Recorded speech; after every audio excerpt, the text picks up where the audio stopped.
नमस्कार, भारत समाचार देख रहे हैं आप और मैं हूं आपके साथ प्रियव्रत दीक्षित। चलिए खबरों की शुरुआत कर लेते हैं। खबर देहरादून से है, जहां पर आपको बता दें जम्मू कश्मीर के पहलगाम में हुए आतंकी हमले के बाद मुख्यमंत्री पुष्कर सिंह धामी ने कहा कि जम्मू कश्मीर के पहलगाम में हुए आतंकी हमला कायरतापूर्ण है और साथ ही घिनौनी मानसिकता का एक प्रारूप है, और कहा कि अमानवता पर हमला था, एक ऐसी सभ्यता पर चोट की गई जो सहिष्णुता और सह अस्तित्व और करुणा में विश्वास रखती है। पहलगाम में और जम्मू कश्मीर में घूमने के लिए गए हुए थे, पर्यटन के लिए गए हुए थे और उनकी नृशंस हत्या की गई। और हत्या ही नहीं, हत्या भी बहुत घिनौने तरीके से, जिहादी मानसिकता से, नाम पूछकर कि क्या ये हिंदू हैं, उसके बाद उनको गोली मारी गई। उसकी जितनी निंदा की जाए, पूरे देश के लोग आज शुद्ध हैं, लोगों के अंदर आक्रोश है, क्रोध है, देशवासी दुखी हैं।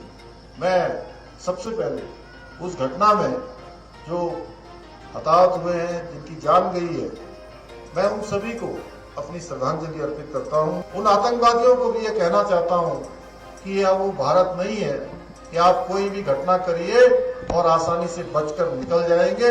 ऐसा हो नहीं सकता। ये मोदी जी का भारत है। उन राक्षसों को जिन्होंने ऐसा शर्मनाक इस घटना को अंजाम दिया है, उन राक्षसों का अंत भारत की सेना, हमारे प्रधानमंत्री मोदी जी के नेतृत्व में अवश्य करेगी भाइयों बहनों।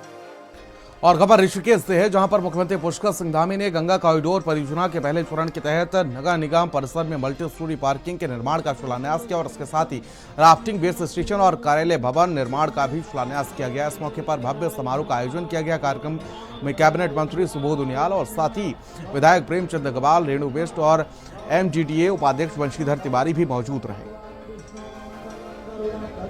बड़ी शुरुआत है और आदरणीय प्रधानमंत्री जी के नेतृत्व में हम लोग उत्तराखंड की ये जो ऋषिकेश, सोनीपत और नरेंद्र नगर आसपास का जितना क्षेत्र है, इस पूरे क्षेत्र को जो है मॉडर्न क्षेत्र के रूप में डेवलप करेंगे। आने वाले हमारे पर्यटकों की संख्या बढ़ेगी, तीर्थयात्रियों की संख्या बढ़ेगी, यहाँ रोजगार बढ़ेगा, स्वरोजगार बढ़ेगा। योजनाओं का शिलान्यास किया गया है। एक तो जो हमारी पार्किंग बननी है MGDA के द्वारा, इसमें पार्किंग बननी है और नगर निगम में कार्यालय भी बनाना है, तो कायदे में 2 प्रोजेक्ट भी कह सकते हैं। और साथ ही साथ जो उत्तराखंड इंफ्रास्ट्रक्चर डेवलपमेंट बोर्ड है, उसके द्वारा जो राफ्टिंग का एक बेस कैंप बनाया जाना है, उससे संबंधित परियोजना का भी शिलान्यास किया गया है। तो 115 करोड़ की पार्किंग की परियोजना है और 40 करोड़ का फर्स्ट फेज का जो IDB का राफ्टिंग से संबंधित जो परियोजना है, उसका शिलान्यास किया गया है। और आने वाले समय में दोनों परियोजनाएं, राफ्टिंग वाली भी और पार्किंग वाली भी, एक ऐसी अवस्थापना सुविधाएं हैं जो शहर में जाम से मुक्ति देंगी और पर्यटकों के लिए काफ़ी आसानदेह और सुरक्षा प्रदान करेंगे। और पौड़ी से खबर है, जहां पर आपको बता दें पौड़ी में गढ़वाल में 2 अलग अलग स्थानों पर दुखद सड़क दुर्घटनाएं हुई हैं, जिसमें से 2 लोगों की मौत की खबर सामने आई, वहीं 16 लोग घायल हुए हैं। आपको बता दें कि पहली दुर्घटना तहसील थलीसैंण के अंतर्गत पैठानी क्षेत्र में हुई, जहां पर एक ऑल्टो कार अनियंत्रित होकर दुर्घटनाग्रस्त हो गई। और आपको बता दें कि वाहन में 9 लोग सवार थे, जिनमें से 2 व्यक्तियों की मौके पर मौत हो गई, जबकि 7 नाबालिग घायल बताए जा रहे हैं। वहीं दूसरी दुर्घटना पौड़ी से सटे सत्यखाल से भितई मार्ग पर एक वैन से दुर्घटनाग्रस्त होने से हुई, तो वहीं वैन में 7 बच्चे समेत 9 व्यक्ति सवार थे। वहीं दुर्घटना में सभी घायल हुए हैं और घायलों को तत्काल जिला चिकित्सालय पौड़ी लाया गया, जहां पर उन्हें प्राथमिक उपचार दिया गया। गंभीर रूप से घायल 4 बच्चों को एयर एम्बुलेंस के माध्यम से रांसी मैदान से एम्स ऋषिकेश एयरलिफ्ट किया गया और वहीं एक बालिका और एक अन्य गंभीर घायल को श्रीनगर बेस अस्पताल रेफर किया गया है। ये आज बहुत दुखद घटनाएं हुई हैं। तो 2 एक्सीडेंट हुए हैं। एक पौड़ी के पास ही हुआ है, जिसमें कि बच्चे थे जो स्कूल से वापस जा रहे थे। तो मारुति ओमनी वैन है, उसमें बच्चे जा रहे थे, तो उसमें एक्सीडेंट हुआ है। तो उसमें 9 लोग घायल हो गए हैं और जिसमें कि हम लोगों ने उसमें हमने जो 3 लोग हैं वो एम्स के लिए, वहाँ पे एम्स की जो एम्बुलेंस है वो वहाँ श्रीनगर में आ चुकी है। तो अभी उनके डॉक्टर्स वहाँ पे चेक कर रहे हैं और उनमें से जो भी वहाँ पे क्रिटिकल होंगे उनको एम्स के लिए वो लोग ले जाएंगे। सच है कि आज पौड़ी में 2 दुखद घटनाएं हुई हैं। एक पैठानी में हुई थी, जिसके 3 बच्चे पौड़ी आए थे, उनमें से 2 को हमने हेली से एम्स भेजा है और एक महिला जो है उनकी आते हुए रास्ते में मृत्यु हो गई थी, तो उनको मोर्चरी में रख दिया है। एक बच्चा जो है वो ठीक है। बाकी जो पौड़ी में जो वारदात हुई है उसमें हमारे पास 9 बच्चे आए थे, जिसमें से 7 बच्चे जो हैं यहाँ हॉस्पिटल लाए गए थे। 7 बच्चे थे जिसमें हॉस्पिटल लाए गए थे, उनमें से हमने 2 को हेली सेवा से हमने एम्स भेजा है। बाकी 5 बच्चे हमारे पास ही हैं, वो ठीक हैं।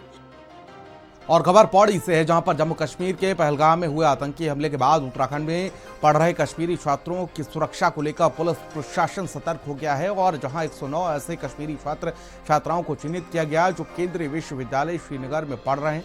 एसएसपी पौड़ी लोकेश्वर सिंह ने जानकारी देते हुए बताया कि सभी छात्र छात्राओं की सुरक्षा को देखते हुए सभी आवश्यक कदम उठा लिए गए हैं और साथ ही एसएसपी ने जानकारी देते हुए बताया कि पौड़ी जिले में जम्मू कश्मीर से कितने लोग आ रहे हैं, इसकी भी जानकारी ली गई है।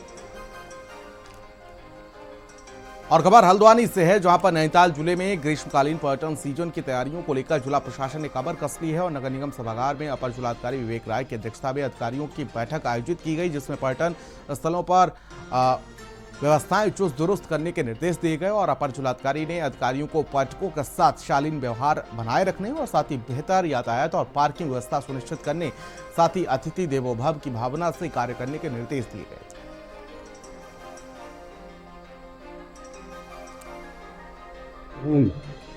इस कॉन्सेप्ट को बनाते हुए हमारा जो नागरिक है यहाँ का, हमारा जो व्यापारी है, इनकी भी सुविधाओं का ध्यान रखने के लिए एक समन्वय बैठक करके आदरणीय जिलाधिकारी महोदय के निर्देशों के क्रम में अधिकारियों की ड्यूटी लगाई गई है। उनको यह ब्रीफ किया गया है कि जो भी हमारे प्रदेश में आ रहा है उसको उसके साथ हमें शालीनता से व्यवहार करना है, उसको सहयोग देना है, उसको रोकना नहीं।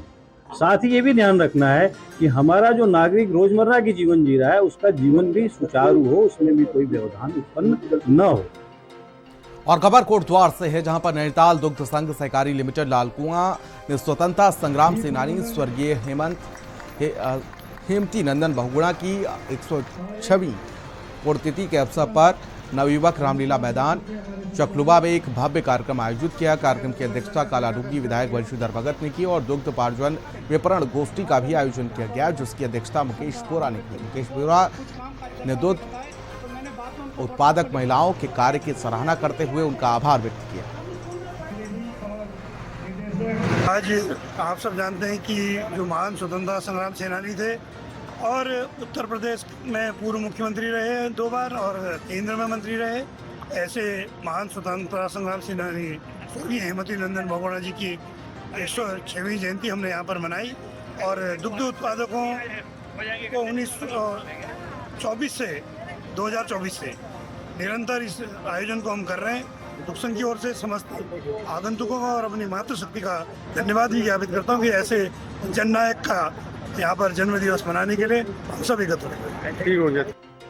और खबर देहरादून से सामने आ रही, जहां पर बढ़ती गर्मी के साथ साथ उत्तराखंड में वनाग्नि की घटनाएं अब बढ़ने लगी हैं और वहीं अब तक की बात करें तो 83 ऐसी घटनाएं दर्ज की जा चुकी हैं। हालांकि इन घटनाओं में अभी तक किसी वन्यजीव के आहत होने की खबर सामने नहीं आई है। वहीं अपर प्रमुख वन संरक्षक निशांत वर्मा के अनुसार पिछले वर्षों की तुलना में वनाग्नि की घटनाओं का ये आंकड़ा कम हुआ है। तैयारियां मतलब हर दिन प्रतिदिन जो है, जो भी हमारे पास सैटेलाइट अलर्ट्स आते हैं एफएसआई के माध्यम से, उन पे त्वरित कार्रवाई के लिए उन अलर्ट्स को जो है हम लोग ऐप के माध्यम से संबंधित कर्मचारियों को क्रूज स्टेशंस को भेज देते हैं।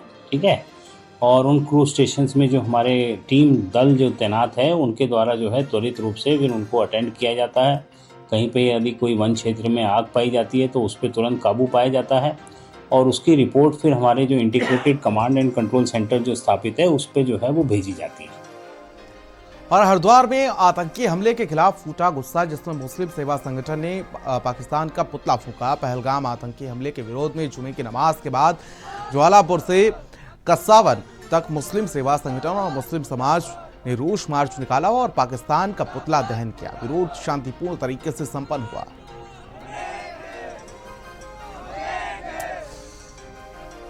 और खबर हल्द्वानी से सामने आ रही है, जहां पर नैनीताल जिले के सभी धार्मिक और प्राकृतिक पर्यटन स्थल में ग्रीष्मकालीन पर्यटन की तैयारी को लेकर अधिकारियों ने कमर कस ली है। आपको बता दें कि हल्द्वानी के नगर निगम सभागार में अपर जिलाधिकारी के नेतृत्व में सभी अधिकारियों को पर्यटन सीजन के बारे में ब्रीफ किया गया और साथ ही पर्यटकों की सुविधाओं का विशेष ध्यान रखते हुए पर्यटकों के साथ सही व्यवहार के साथ साथ उनके लिए बेहतर व्यवस्था यातायात की और साथ ही पार्किंग व्यवस्था बनाने के निर्देश दिए गए।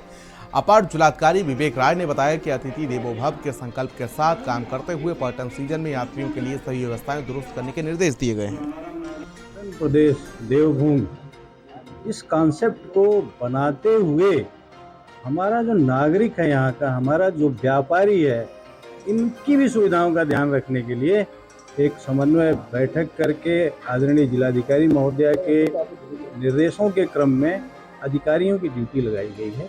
उनको यह ब्रीफ किया गया है कि जो भी हमारे प्रदेश में आ रहा है उसको उसके साथ हमें शालीनता से व्यवहार करना है, उसको सहयोग देना है, उसको रोकना नहीं।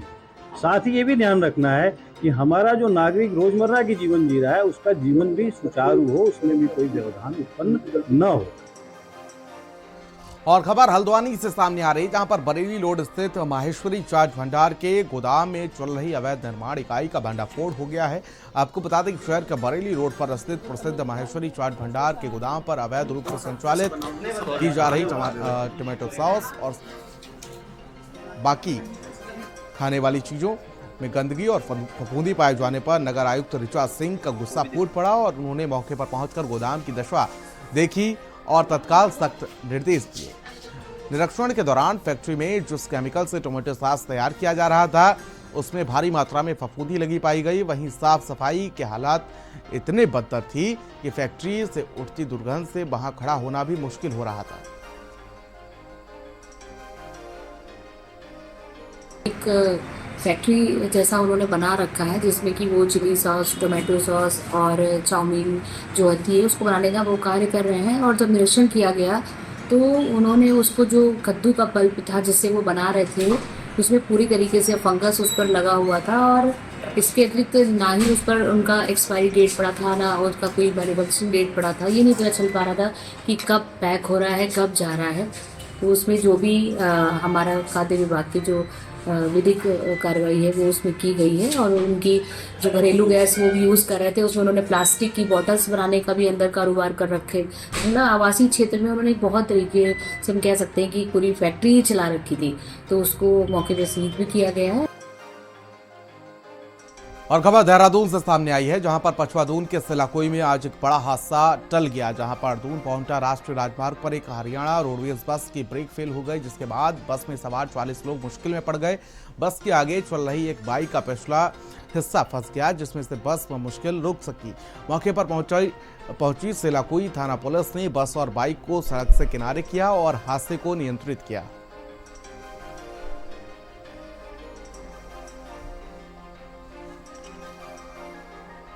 और खबर चमोली से सामने आई है, जहां पर खनन लदे वाहनों से लगने वाले जाम से निजात दिलाने के लिए उप जिलाधिकारी ने बैठक ली। वहीं स्थानीय भवन स्वामियों ने सिंकिंग जोन के निचले भाग में खनन न करने की मांग उठाई। बता दें कि थराली नगर पंचायत क्षेत्र के पिंडर नदी में जमा मलबे को चैनलाइजेशन के द्वारा नदी के दोनों किनारों पर लगाने के बाद खनन विभाग द्वारा इस जमा मलबे को उठाने के लिए टेंडर लगाए गए थे, जिसके चलते बाजार क्षेत्र में लगने वाले जाम और नासिर बाजार के सिंकिंग जोन में खनन कार्य से उपजे विवाद को लेकर उप जिलाधिकारी थराली पंकज भट्ट ने बैठक ली।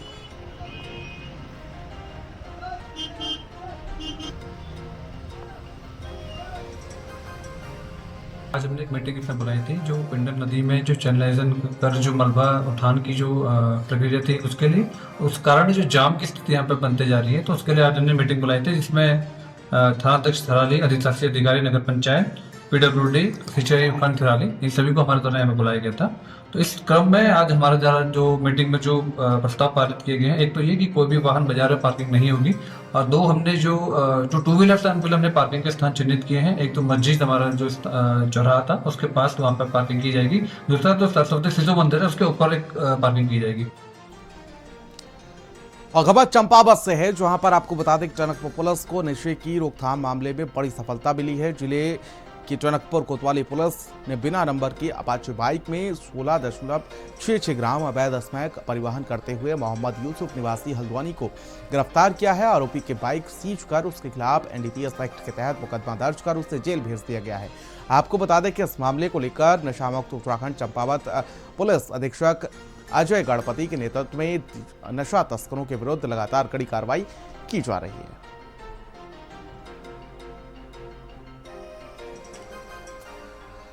और खबर ऋषिकेश से है, जहां पर टिहरी जिलाधिकारी मयूर दीक्षित ने चारधाम यात्रा की तैयारियों को लेकर विभागीय अधिकारियों के साथ बैठक की। नगरपालिका परिषद सभागार मुनिकीरेती में आयोजित इस बैठक में डीएम ने यात्रा के दौरान यातायात व्यवस्था पर विशेष ध्यान देने के निर्देश दिए हैं।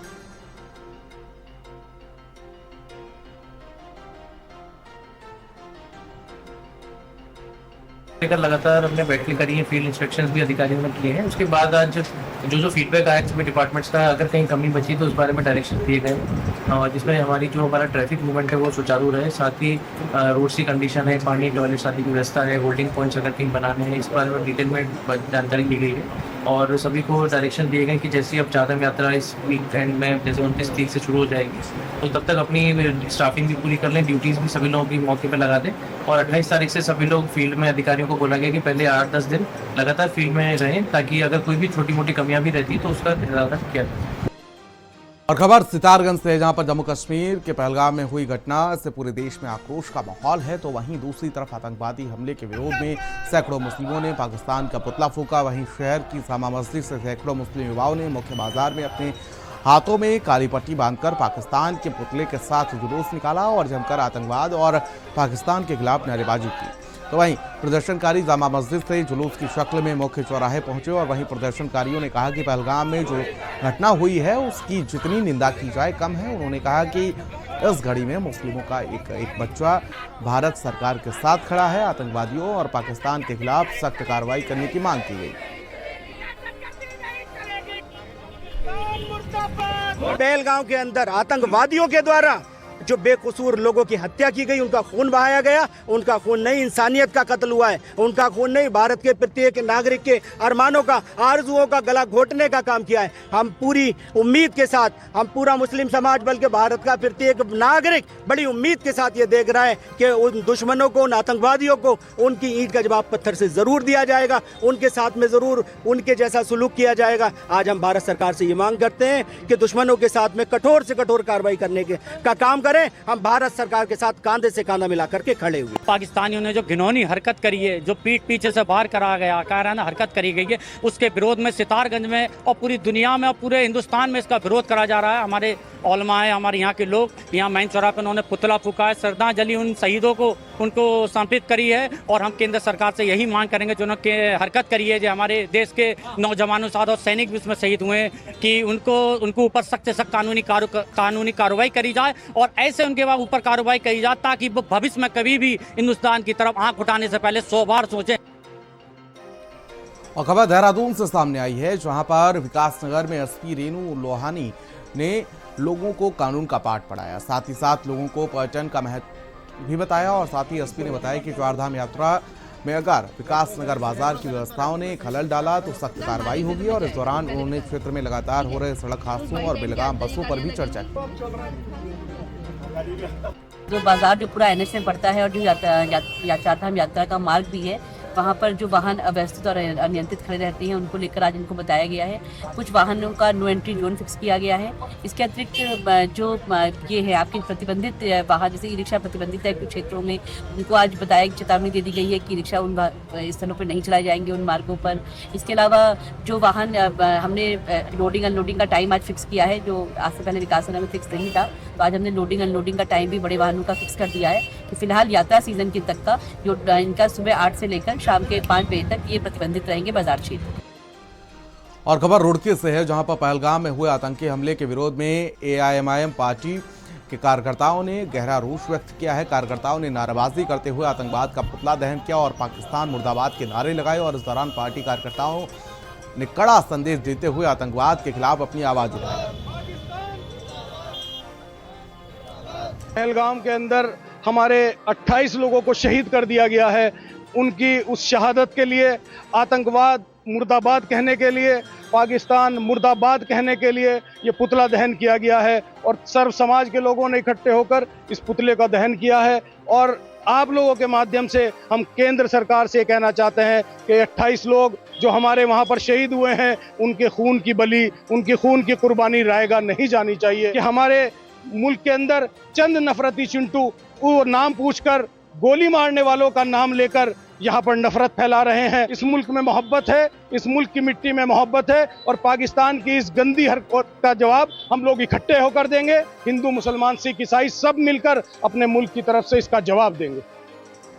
और खबर देहरादून से सामने आ रही है, जहां पर आपको बता दें कि गांव से लेकर राज्य सरकार लगातार संजीदा दिख रही है, जिसको लेकर महिलाओं को स्वरोजगार योजना, लखपति दीदी योजना सहित होम स्टे को बढ़ावा देने के लिए लगातार कार्य किए जा रहे हैं। वहीं बीजेपी प्रदेश प्रवक्ता हनी पाठक का कहना है कि दामी सरकार ने 100 गांव को चिन्हित किया है, जिसमें से किसी तरह की कोई समस्या अगर किसी को आ रही है तो उसके विकास की गति देने के लिए हर्ष का विषय है, जिसे उत्तराखंड की जनता को लाभ मिल सकेगा।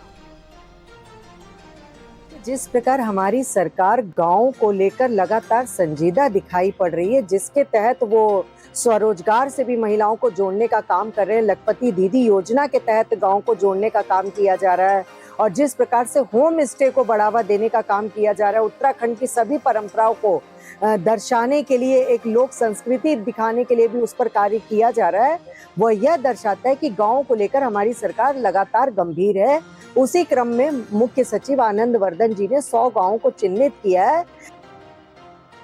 हरिद्वार से बड़ी अपडेट, जहां पर आपको बता दें कि नशे के खिलाफ बड़ा एक्शन देखने को मिल रहा है। कार से 31 किलो गांजा बरामद किया गया है, 2 तस्कर गिरफ्तार किए गए हैं। बरामद गांजे की कीमत करीब 7 लाख रुपए बताई जा रही है। एसएसपी प्रमेंद्र सिंह डोभाल के निर्देश पर कार्रवाई की गई। थाना सिडकुल पुलिस ने 2 अलग अलग स्थानों से गिरफ्तारी की है। देखिए, समन्वय समिति की बैठक तो इसलिए थी कि टोटल जो हमारा इस समय क्रियाकलाप चल रहे हैं उस पर क्या करें, किस तरीके से आगे बढ़े। ट्रेनिंग्स चल रही हैं, सम्मेलन है जिला स्तर के, और अब एक प्रोग्राम और है कि 30 तारीख को हम लोग एक रैली कर रहे हैं देहरादून में, संविधान बचाओ रैली, जिसमें संविधान के संग छेड़छाड़ का विरोध, संविधान की प्रदत्त धाराओं के संग खिलवाड़, जिसमें सबसे बड़ा उदाहरण यूसीसी की उत्तराखंड यूसीसी है, जो आर्टिकल 44 का खुला उल्लंघन है। संवैधानिक संस्थाओं का जिस तरीके से दुरुपयोग हो रहा है, ईडी, सीबीआई, इनकम टैक्स इत्यादि, ये सारे विषय रहेंगे। उसमें साथ में हमारे उत्तराखंड के हिसाब से अंकिता भंडारी या महिला अपराध जो है, और खनन के मामले हैं, आबकारी के मामले हैं, भर्ती घोटाले, ये सारे विषय उस रैली में रहेंगे। और उत्तराखंड की खबरों में फिलहाल इतना ही। मुझे दीजिए इजाजत। नमस्कार।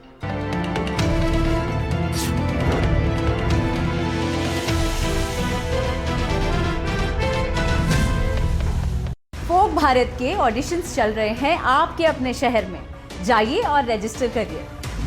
भारत समाचार, लखनऊ के धरती पर खोजे यार हलवा, आवाज